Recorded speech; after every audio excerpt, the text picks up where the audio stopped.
galactic sentient broadcast. Target, planet Earth. Begin invasion in 3, 2, 1.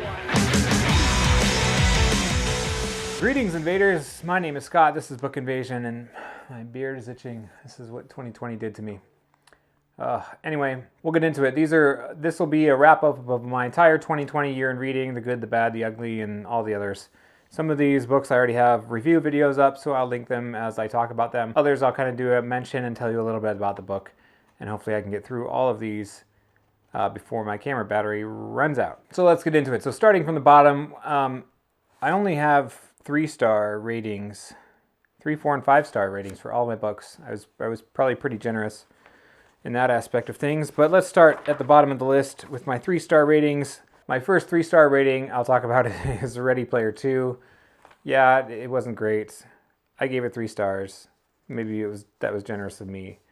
Maybe not. But you can watch my full review video on Ready Player 2 about that one. The next 3-star book I had was The Luminous Dead. Another kind of disappointing read. I did a review video for that as well. It just wasn't as thrilling or captivating. It was kind of a dull burn. So that was a disappointment. Let's get rid of that page. Another 3-star rating was A Pale Light in the Black by KB Wagers. This was another one I did a review video for. Wow, this was in May. It seemed like so long ago. The sequence of events here was kind of sporadic. The pacing was like mishmash, flip-flop between two different kind of stories that were happening at the same time. One was like a Space Olympics, and then the other one was like actually saving the spaceship from critical things and scenarios and going on SOS missions. It was all the while pretty interesting and cool, but I didn't feel like it's flowed very well. I feel like if you take this and take the pieces all apart and rearrange it somehow, it could have been a better read. Another one I read in the beginning of the year, I read The Disasters by M.K. England. That was a young adult sci-fi read. It was for a book club. That one was a 3-star read for me. It was it was definitely not for me. I thought it was kind of goofy, a little bit flimsy.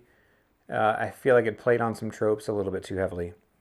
I didn't really enjoy it that much, and I know some other people have read it, but if you've read The Disasters and you liked it, let me know.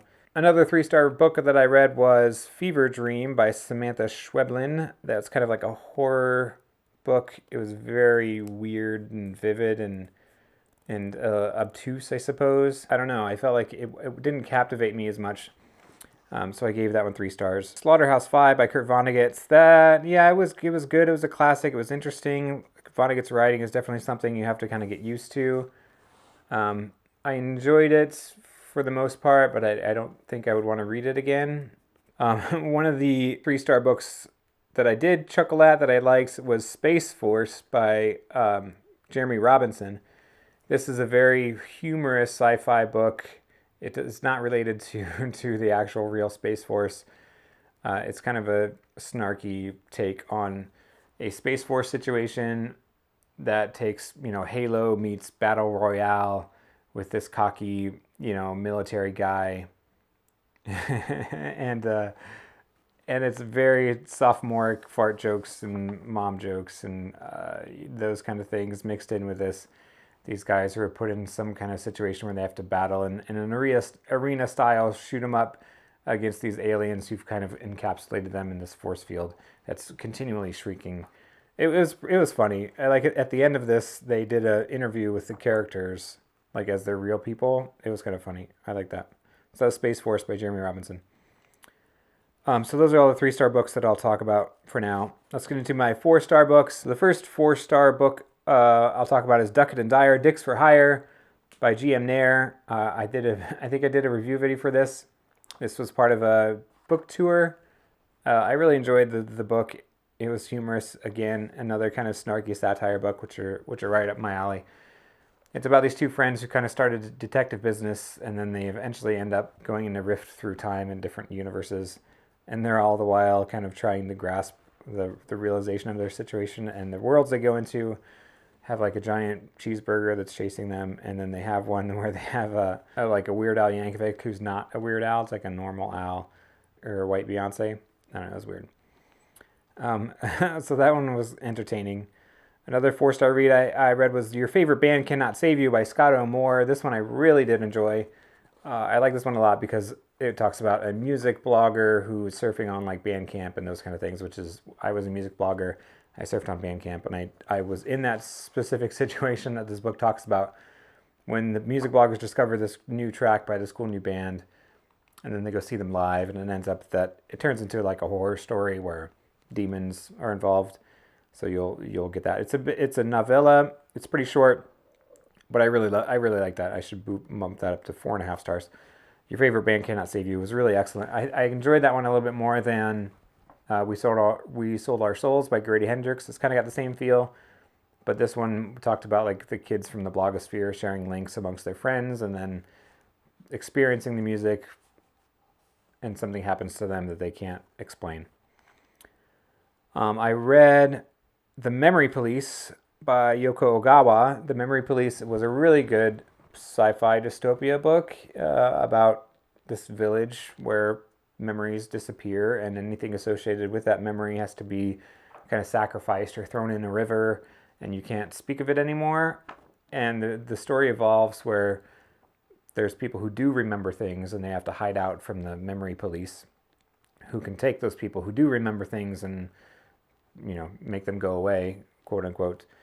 And it was a really good story. I really liked it. Interspersed through this is the main character is trying to write her own book, and that story that she's writing is interspersed in these chapters through the main story. And then at the end, it kind of gets really twisted, and there's a lot of unknowns in the book, like who are these memory police, and how did they come to be, and where is this island? And there were a lot of cool aspects of the story that are not revealed, and I liked that a lot. Another novella that I jumped on was This World is Full of Monsters by Jeff Vandermeer. This is about a story who takes root in a man's brain. It was a short that was published initially like on Tor's website, but I found it on audio from my library, which was really cool. So the audiobook of that was excellent. More 4-star reads. I read Anyone by Charles Soule. Charles Soule. That was a really good book. Now, coming after reading Ready Player 2, if you want a consciousness transfer story that really kind of captures what would happen in real life if transferring of consciousnesses was a mainstream thing, read Anyone by Charles Soule. That was a really good book. I feel like that one is what Ready Player 2 could have been and played on, but if you like Ready Player 2, check that out. I read The Feed by Nick Clark Window. I read that in February. Now, this one was turned into an Amazon Prime TV show, The Feed. And after I read the book, I watched a couple episodes of the show, but then I never continued. The book really didn't, it was a 4-star read, but it didn't grasp me that much. It was a cool concept. And then the show, I don't know, I had other stuff to watch, so I never continued. I planned on doing like a review of the book versus the show. The show didn't take off. The book was so-so, and it's kind of old. I read The Only Good Indians by Stephen Graham Jones. You'll see my full review for that book up here. I'll link to that. That was excellent. Let me touch on a few other of these. I read We Ride the Storm by Devin Madsen. That was a good 4-star solid epic fantasy tale. I'll link to my review for that one. The Last Mile in Sunder City by Luke Arnold, which was a fantasy story about what happens when the magic disappears and dissolves, but it's still kind of harnessed somewhere. What happens to the elves and the vampires and the orcs and stuff living a normal day-to-day life after their magic disappears. And then suddenly some people start dying and they have their blood removed from them. That was a good one. All right, so let's move on to my 5-star reads. I have quite a few of them. So 5-star reads for 2020 were The Loop by Jeremy Robert Johnson, which was an awesome horror book. It had sci-fi elements to it. Frequencies are being heard and people are being brainwashed by this thing that nobody really knows what's happening. It was gruesome, it was brutal, it was kind of action-packed and chase scenes and people dying and murdering each other. All the things you would want in a great kind of action horror book.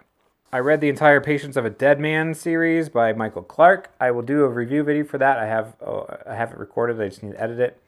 That was a great haunting story. You'll see a lot of people on the horror Booktube talk about that. So I got the audiobook for all 3 of those from the author, and that was amazing. That was a great story. I read Equalityland by Mark Uwe Kling, which was an excellent, amazing satire book about algorithms gone wild and what happens in a futuristic society when things are rebranded. People are ranked based on their, social score, their points. If you're like a 10 or below, you're called a useless.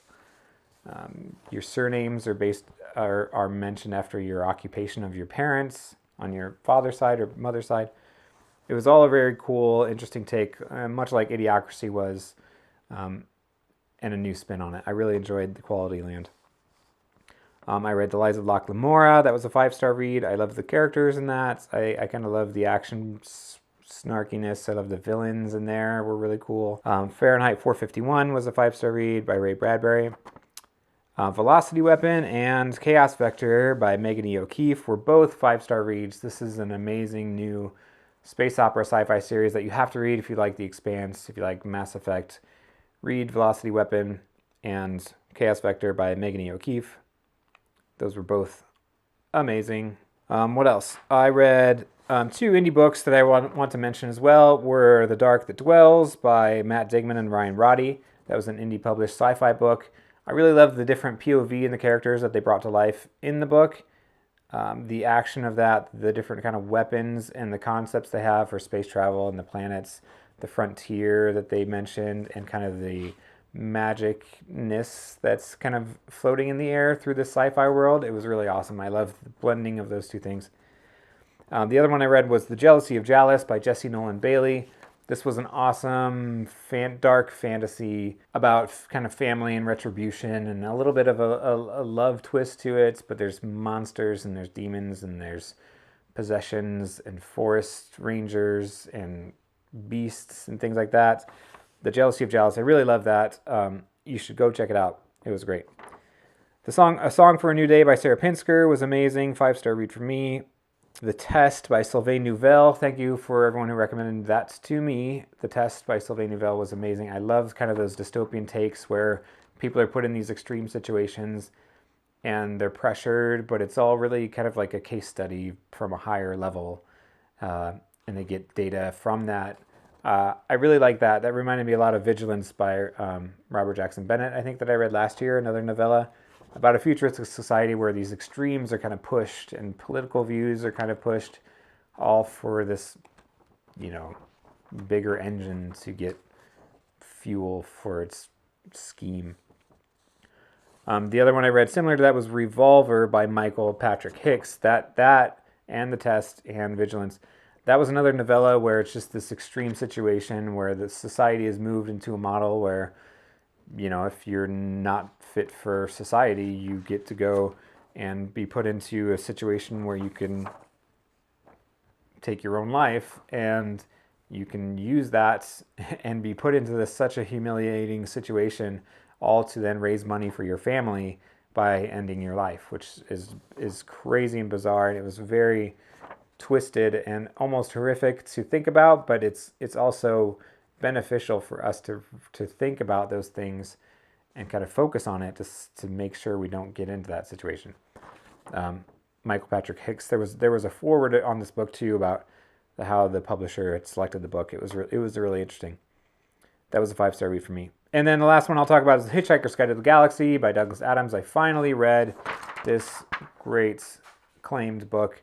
And yes, it was all that I had wanted and more. I laughed out loud.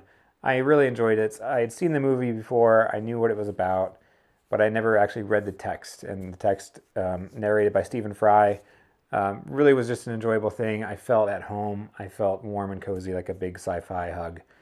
And I loved it. So those are most of my books that I read in 2020. Thanks for watching, everybody. If you want some more sci-fi and horror, a little bit of fantasy book reviews, make sure you like and subscribe. I appreciate each and every one of you. Thanks so much for watching, everybody. Have a good 2021.